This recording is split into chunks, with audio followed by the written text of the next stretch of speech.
പാർലമെന്റിന്റെ നടത്തിപ്പിനായി എല്ലാ കക്ഷികളുടെയും സഹകരണം ഉണ്ടാകണമെന്ന് കേന്ദ്രമന്ത്രി കിരൺ റിജിജു. ശൈത്യകാല സമ്മേളനത്തിന് മുന്നോടിയായി ചേർന്ന സർവകക്ഷി യോഗത്തിൽ വിവിധ കക്ഷി നേതാക്കളുമായി കിരൺ റിജിജു പ്രത്യേകം കൂടിക്കാഴ്ച നടത്തി. ഡിസംബർ 19 വരെയുള്ള സമ്മേളന കാലയളവിൽ ആണവോർജ ബിൽ ഉൾപ്പെടെ 14 ബില്ലുകൾ അവതരിപ്പിക്കും.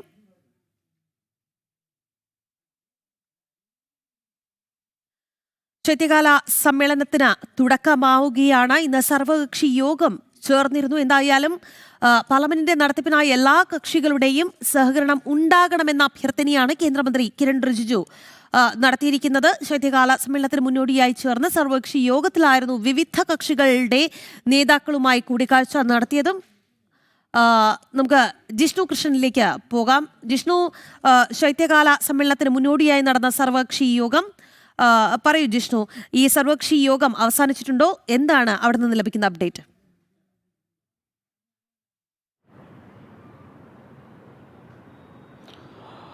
ജാക്കി, നാളെ ശൈത്യകാല സമ്മേളനം ആരംഭിക്കുന്നതിന് മുന്നോടിയായാണ് ഇന്ന് കേന്ദ്ര സർക്കാർ സർവകക്ഷി യോഗം വിളിച്ചു ചേർത്തത്. സർവകക്ഷി യോഗം അവസാനിച്ചിട്ടുണ്ട്. കേന്ദ്ര പാർലമെന്ററി കാര്യ വകുപ്പ് മന്ത്രി കിരൺ റിജിജു, മുതിർന്ന കേന്ദ്രമന്ത്രിമാരായിട്ടുള്ള രാജ്നാഥ് സിംഗ്, JP നദ്ദ, അർജുൻ രാഗ് മെഗ്വാൾ കൂടാതെ വിവിധ കക്ഷി നേതാക്കളും യോഗത്തിൽ പങ്കെടുത്തിട്ടുണ്ട്. പാർലമെന്റിന്റെ സുഗമമായ നടത്തിപ്പിനായി എല്ലാ കക്ഷികളുടെയും സഹകരണം ഉണ്ടാകണം എന്നുള്ള ആവശ്യമാണ് യോഗത്തിൽ കേന്ദ്രമന്ത്രി കിരൺ റിജിജുവും രാജ്നാഥ് സിംഗും ഉന്നയിച്ചിട്ടുള്ളത്. മുൻഗണനാ ക്രമമനുസരിച്ച് എല്ലാ വിഷയങ്ങളും സഭയ്ക്കകത്ത് ചർച്ച ചെയ്യും. രാജ്യത്തെ ബാധിക്കുന്ന അല്ലെങ്കിൽ രാജ്യത്ത് നിലവിലുള്ള പ്രശ്നങ്ങൾ അല്ലെങ്കിൽ വിഷയങ്ങൾ അതെല്ലാം തന്നെ സഭയ്ക്കകത്ത് ചർച്ച ചെയ്യും. ഒപ്പം വികസനവുമായി ബന്ധപ്പെട്ട ക്രിയാത്മകമായ ചർച്ചകൾ നടത്തണം. പാർലമെന്റ് സുഗമമായി മുൻപോട്ട് പോകണം എന്നുള്ളതാണ് ഈ സർവകക്ഷി യോഗത്തിൽ കേന്ദ്ര സർക്കാരിൻ്റെ ഭാഗത്തു നിന്ന് ആവശ്യം ഉന്നയിച്ചിട്ടുള്ളത്. എന്നാൽ സഭായോഗം കഴിഞ്ഞ് പുറത്തിറങ്ങിയിട്ടുള്ള പ്രതിപക്ഷ നേതാക്കളുടെ പ്രതികരണങ്ങൾ പരിശോധിക്കുമ്പോൾ ലേബർ കോഡ് കൂടാതെ ഡൽഹി സ്ഫോടനം, വോട്ടർ പട്ടികയിലെ തീവ്ര പരിഷ്കരണം തുടങ്ങിയിട്ടുള്ള വിഷയങ്ങൾ ഉന്നയിച്ചുകൊണ്ട്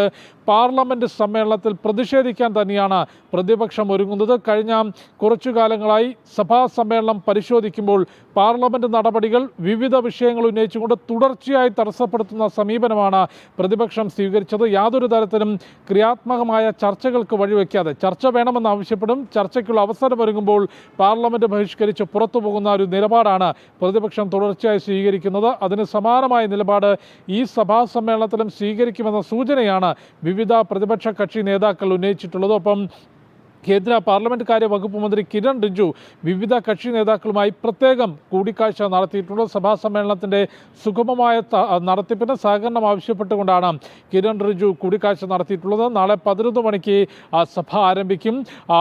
ഡിസംബർ 19 വരെയുള്ള ശൈത്യകാല സമ്മേളനത്തിൽ 15 പ്രവൃത്തി ദിവസങ്ങളാണ് ലഭിക്കുക. അതിൽ ആണവോർജ ബിൽ കൂടാതെ ഹയർ എഡ്യൂക്കേഷൻ കമ്മീഷൻ ബിൽ ഉൾപ്പെടെ 14 ബില്ലുകൾ ഈ സമ്മേളന കാലയളവിൽ അവതരിപ്പിക്കാനാണ് കേന്ദ്ര സർക്കാർ ഉദ്ദേശിക്കുന്നത്.